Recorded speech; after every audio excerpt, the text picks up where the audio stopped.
Hello students, सो बेटा start कर रहे हैं class 10th history chapter 1 the rise of nationalism in Europe का नेक्स्ट टॉपिक पोलैंड। तो पोलैंड से जुड़ी हुई बातें समझने में पोलैंड के अंदर रेवोल्यूशन कैसे हुआ।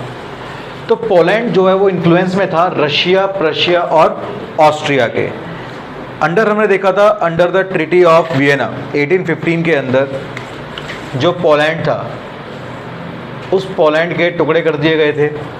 एक पार्ट मिला था किसको? रशिया को, एक पार्ट मिला प्रशिया को और एक पार्ट ऑस्ट्रिया को। अभी 3 पार्ट में पार्टीशन हो गया इसका।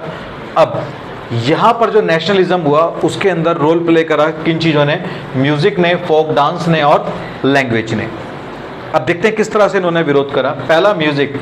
तो म्यूजिक के अंदर एक व्यक्ति थे जिनका नाम था कैरोल कोरपिंस्की। कैरोल कोरपिंस्की नाम याद रखना।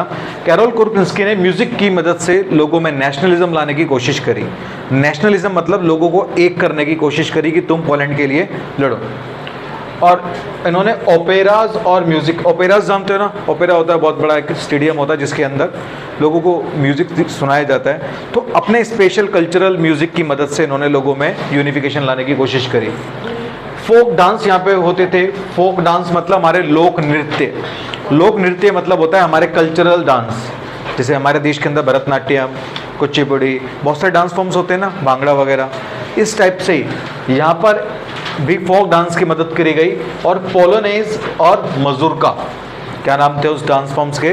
पोलोनेज एंड मजूरका। ये एमसीक्यू के लिए इंपॉर्टेंट क्वेश्चन है, बाकी थ्योरेटिकल इतना ज़्यादा खास इंपॉर्टेंस नहीं है। लैंग्वेज। लैंग्वेज के अंदर क्या था? रशिया ने बोला कि पोलैंड के अंदर जो भी ये पार्ट है इसके अंदर कौन सी लैंग्वेज बोली जाएगी? रशियन। तो रशियन इनके ऊपर इम्पोज कर दी गई रशिया के अंदर, सॉरी पोलैंड के अंदर। लेकिन यहाँ पर चर्च के अंदर जो प्रीस्ट थे उन्होंने बोला भाई हम तो पोलैंड में ही पोलिश लैंग्वेज में ही पढ़ाएंगे। पोलैंड के अंदर ये पोलैंड है, रशिया ने कब्जा कर रखा हो, लेकिन हम किस में पढ़ाएंगे? पोलिश लैंग्वेज के अंदर। तो उन्होंने पोलिश लैंग्वेज के अंदर लोगों को प्रीच करना चालू कर दिया, धार्मिक शिक्षाएं देना चालू कर दी। और जब रशिया को इसके बारे में पता चला तो रशिया ने उन प्रीस्ट को जेल में डाल दिया। कहाँ की जेल में?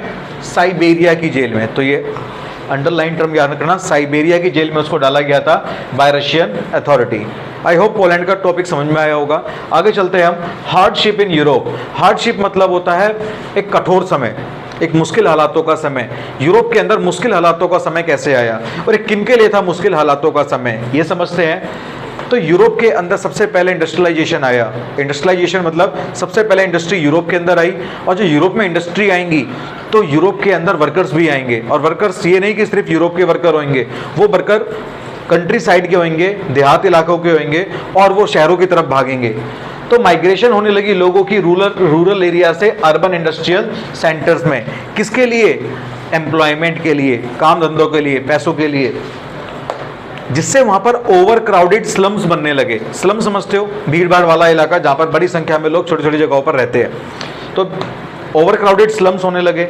Stiff competition from import. जब यहाँ पे इंडस्ट्री आएंगी तो पॉपुलेशन बढ़ेगी। पॉपुलेशन बढ़ेगी तो लोगों को सामान चाहिए और सामान की जरूरत पूरी करने के लिए यूरोप को आसपास की कंट्रियों से कुछ सामान मंगाना पड़ेगा। और जब बाहर की कंट्री से सामान आएगा तो सस्ता भी आता है बाहर से। सस्ता आने की वजह से यूरोप के जो मैन्युफैक्चरर्स थे उनको टफ कंपटीशन मिलने लगा। कैसे? जैसे मान लो कि यूरोप के अंदर कोई मक्का उगाता है और यूरोप के अंदर तो स्टिफ कंडीशंस हैं, क्लाइमेटिक कंडीशन। तो मक्का उसको कितने का पड़ रहा है? 40 रुपए का। कितने रुपए का? मान लो यूरोप के अंदर किसी इंसान को 40 रुपए किलो पर केजी मेज पड़ रहा है, मक्का पड़ रहा है। और इंपोर्ट से इंडिया जैसी कंट्री से अगर कोई मक्का लाता है तो 10 रुपए केजी का लाएगा, क्योंकि वहां तो बहुत सस्ता है। और 10 रुपए केजी का लाया, मान लो उसके ऊपर 5 रुपए इंपोर्ट ड्यूटी लग गई, तो यूरोप में पहुंचने के बाद कितने का हो गया? वो 15 रुपए केजी का। और अगर वो इसको 15 रुपए का लाया तो 20 रुपए का भी बेचेगा, तो यूरोप के मैन्युफैक्चरर को नुकसान होगा या नहीं होगा? तो स्टिफ कंपटीशन मिलने लगा। ये हार्डशिप का पार्ट था। तो यूरोप के जो मैन्युफैक्चरर्स थे, यूरोप के जो प्रोड्यूसर्स थे, उनको नुकसान होने लगा। वो भी हार्डशिप के अंदर पार्ट आया। Burden of feudal dues. Europe के अंदर रहने वाले लोगों को, राजाओं को जो पैसा देना पड़ता है जमीन पर खेती करने का, उसको बोलते हैं फ्यूडल ड्यूज, राजाओं का कर्ज। और फ्यूडल मतलब जमीन के लिए जो दिया जाए। फूड प्राइस, अनाज की कीमतें क्या होने लगी? इंक्रीज होने लगी। हार्वेस्ट क्योंकि बेकार होती थी, यूरोप के अंदर ठंडा इलाका ज़्यादा है।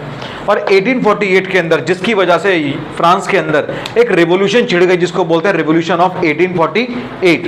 और 1848 के अंदर जब रेवोल्यूशन छिड़ी गरीबी और बेरोजगारी की वजह से, तो वहां पर रूल कर रहा था लुइस फिलिप, और लुइस फिलिप को भागने पर मजबूर कर दिया। फोर्स टू फ्ली मतलब भागने पर मजबूर कर देना। फोर्स टू फ्ली मतलब भागने पर मजबूर करना। तो लुइस फिलिप को भागने पर मजबूर कर दिया। लुइस फिलिप वहां से भाग के इंग्लैंड चला गया और फ्रांस फिर से क्या डिक्लेयर हो गया? रिपब्लिक। और फ्रांस ने अपने आप को रिपब्लिक डिक्लेयर कर दिया। सफरेज ग्रांट कर दिया गया। सफरेज मतलब राइट टू वोट। सफरेज मतलब क्या होता है बच्चों? राइट टू वोट डिक्लेयर कर दिया गया कि सभी मेल्स को मिलेगा। फीमेल को अभी भी नहीं मिला, सभी मेल्स को मिलेगा 21 ईयर्स या उससे ज्यादा। अच्छा, यहां पे अगर फीमेल की बात करो ना, तो फीमेल को राइट टू वोट फ्रांस के अंदर मिला था 1946 के अंदर। कैसे याद करोगे? हमारे इंडिपेंडेंस से 1 साल पहले, हमारे इंडिपेंडेंस से 1 साल पहले फ्रांस के अंदर महिलाओं को क्या मिला था? Right to vote. ऐसे कोरिलेट करके याद करोगे, ज्यादा देर तक याद रहेगा। आगे चलते हैं, लास्ट नोट। अब 1845 के अंदर सिलेसिया एक विलेज है। सिलेशियन विलेज के अंदर वेवर्स रहते हैं। वेवर समझते हो? बुनकर, जो चीजों को बुनते हैं, कपड़ा बुनते हैं। और कपड़ा बुनने वाले लोगों को बुनकर का या वेवर कहते हैं। अब वेवर्स के ऊपर रूल करते थे उनके कॉन्ट्रैक्टर्स। कॉन्ट्रैक्टर वो जो उनको कच्चा सामान प्रोवाइड कराते हैं और बदले में बुना हुआ कपड़ा ले लेते हैं। तो कॉन्ट्रैक्टर इनके ऊपर तानाशाही कर रहे थे, जिसके बारे में एक रिवोल्ट हो गया। इन वेवरों ने मिलकर कॉन्ट्रैक्टरों को पीट दिया। फिर एक कॉन्ट्रैक्टर वापस आए अपने साथ पावर लेकर, सेना लेकर, और फिर उन्होंने वेवर्स को पीटा। सिलेशिया के अंदर 11 वेवर्स को मार दिया गया।